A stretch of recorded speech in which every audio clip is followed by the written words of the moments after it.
Today, we're diving into a story that has stuck with me, the unsolved murder of Kelley Gaffield. This happened in 1995 in Webster, New York, a small town just east of Rochester.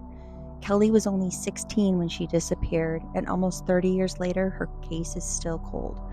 It's a mystery that deserves more eyes on it, so let's walk through what happened, hear from her family, and see how we can keep this case alive so it can finally be solved.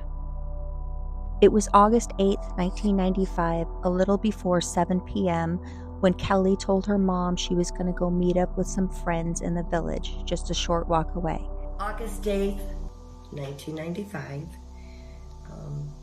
she had come up to me, to the car, and asked if she could go into the village. I said yes, be home at 9:30, and she gave me a hug and a kiss. Mm-hmm.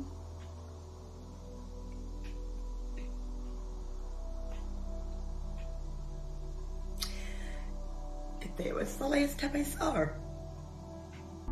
Witnesses spotted seeing Kelley headed into the wooded area behind Phillips Village Apartments near Phillips Road, which was less than a mile from her house.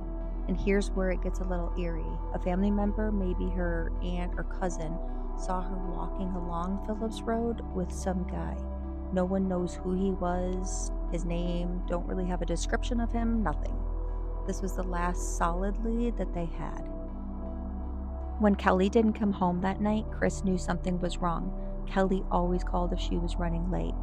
By the next day, August 9th, Chris reported Kelley missing, but things got messy quick.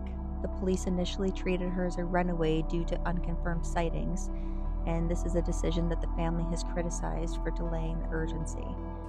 Called the police, and I said I'd like to report my daughter missing. They said I would have to wait 48 hours because of her being 16. The police, like I said, they just went around questioning kids on the street about her, not really getting any satisfaction, getting false reports of her being seen. Listened to other kids tell their story, but they weren't really, in my opinion, they were not really listening to what the family was trying to tell them. Well, I would have liked for the police to have done a search. Where she was last seen, which would have indicated a complex that she might have gone to. I think they should have gone door to door with a picture. I don't believe they did that at all. We followed up every Kelley sighting that we received, and we chased down many, as it turns out to be very spurious and bogus leads. We had no reason to believe that she was endangered initially, other than she said goodbye to mom, said she'd be home, and she took off. To my knowledge, no grid search was ever done. We didn't have an area necessarily to do a grid search and to locate her.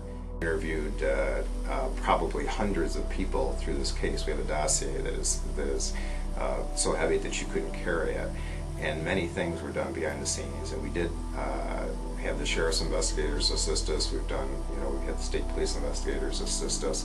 So I certainly take exception to the fact that anyone would allege that this was not handled seriously.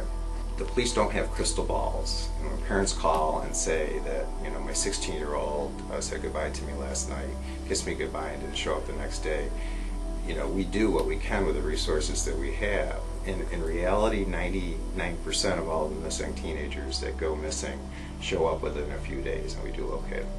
Then, on August 22nd, 1995, a hunter was out in the woods east of Phillips Road near Ridge Road. Again, less than a mile from where Kelley lived. He found a body, and it was Kelley's. She had been there for weeks, maybe months. Her body was so decomposed they couldn't tell how she died. She was nude, her clothes piled up nearby, and 3 of her ribs were broken. The cause of death was undetermined, but it seemed likely that it was a homicide. The investigation started with Webster police, led by Chief Joseph Riger back then. They followed over 600 leads, talked to friends, neighbors, anyone who might have known anything, but nothing stuck. No suspects have ever been named. They called it a probable homicide, but without a clear cause of death, it's been stuck in limbo ever since. By 2018, all the original investigators had retired, but Chief Dennis Kohlmeyer, who's in charge now, keeps it active. He has told reporters they're only one tip away from cracking it. Webster's a small town, and this is their only cold case. Someone out there knows what went down. Her family is convinced Kelley knew her killer, maybe even more than one person, and that she might have been sexually assaulted before she was murdered. The evidence, the broken ribs, the way her clothes were left, points that way, even if the decomposition hid the full picture. Her family will not let this case drop until it is solved. We all have to do this just to eventually bring Kelley to peace, to give us peace, to put the person who did it, behind bars and have them get what they deserve. Chris has got Kelley's dolls in a glass case at home, her ashes in a box with little angel figurines surrounding it, and a tattoo on her arm, a butterfly bursting out of a picture frame with "Miss You" in Kelley's handwriting.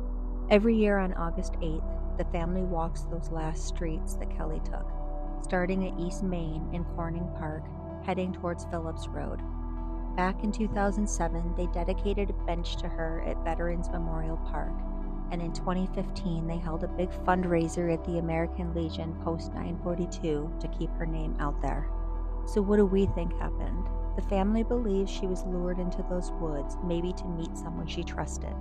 That guy on Phillips Road, could he be the missing link? Was he a friend, someone from school, or could it have been a random run-in gone wrong? The woods were a hangout spot, so it's possible she crossed paths with the wrong person or people at the wrong time. Advances in DNA could turn this around if they'd retest what's left. Webster's small enough that secrets don't stay buried forever. If you've got any info, even a hunch, call Webster Police at 585-872-1216 or email wpd-investigations@ci.webster.ny.us. There's a Crime Stoppers reward waiting for the tip that breaks this open. Thanks for watching. Please hit the like button, share the video with somebody who'd care, and subscribe for more. Leave a comment. What do you think happened that night? If you're from Webster, tell me what you remember from 1995. Together we can keep pushing this case forward. Maybe one of you has the key to help solve this case.